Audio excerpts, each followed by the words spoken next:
Hello, I'm Janae Tibbs-Shirani with 90 at 9, brought to you by interest.co.nz. This is where you get everything you need to know in 90 seconds at 9 o'clock. With news, the US is a step closer to giving the Trans-Pacific Partnership the green light, but still has a few hurdles to jump. In its second attempt, the House has passed a bill to boost the President's authority in negotiating trade deals. However, the bill still needs to be approved by the Senate, which has conflicting views on workers' rights that may cause a roadblock. In other news, US consumer prices in May recorded their largest increase in more than 2 years, as the impact lower oil prices has been having on inflation starts to fade. The US Central Bank has this week expressed confidence inflation will gradually move towards its 2% target. Still, rate hikes are likely to be gradual as a strong dollar continues to dampen underlying price pressures. The European Union has called for an emergency summit on Monday to avoid a Greek default.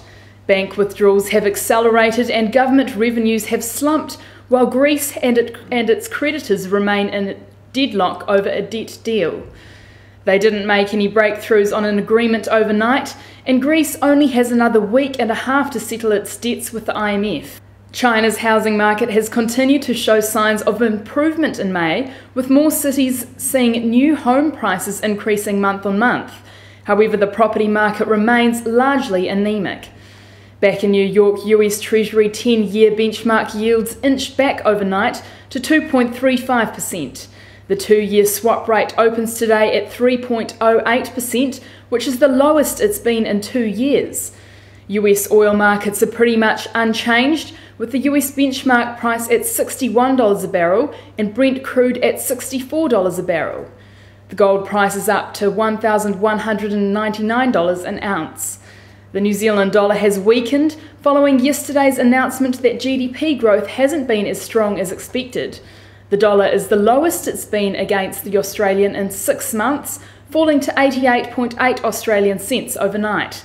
It rose before dropping off a bit against the US to 69.3 US cents.